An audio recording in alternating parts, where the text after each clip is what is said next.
Nima sizni qiynaydi? Qizlar ochiq-sochiq kiyinib yurish. Badan hajmini bildiradigan kiyimlar kiymanglar degan bo'lar edim. Ismim Muxlisa, 14 yoshdaman, 3-maktabda o'qiyman. Eng oliy maqsadingiz nima? Eng oliy maqsadim qoriya bo'lish.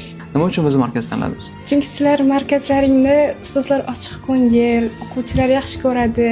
Ustozlar bilan bemalol muloqot qila olamiz, o'rtada to'siq bo'lmaydi. Ustoz o'rnida ustoz bo'lganingizda nima degan bo'larsiz bularga? Yaxshi o'qinglar degan bo'lardim. Telefondan ko'p foydalanmanglar. O'zingiz qancha vaqt bir kunda sarflaysiz telefondan? O'zim telefonim yo'q, lekin Telefoningiz yo'qmi? Yo'q. Telefon ishlatmaysizmi? dadam ruxsat bermaydilar. Bir kunda qancha vaqt ilm olishga sarflaysiz? O'z ustida ishlashga? 1 soat, 2 soat Har kuni. har kuni. Oxirgi o'qigan kitobingiz?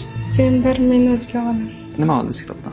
Jamiyatning gapiga qarab kiymaslik, yurmaslik, ular gapini deb o'zini olamidan kechib yuborish. Nima sizni qiynaydi? Qizlar ochiq-sochiq kiyinib yurish.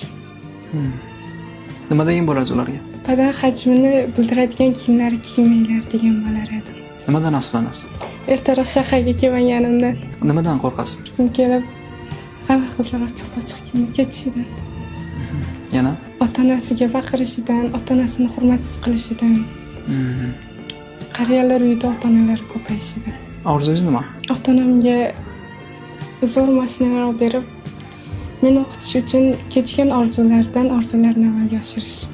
Ota-onangizga rahmat.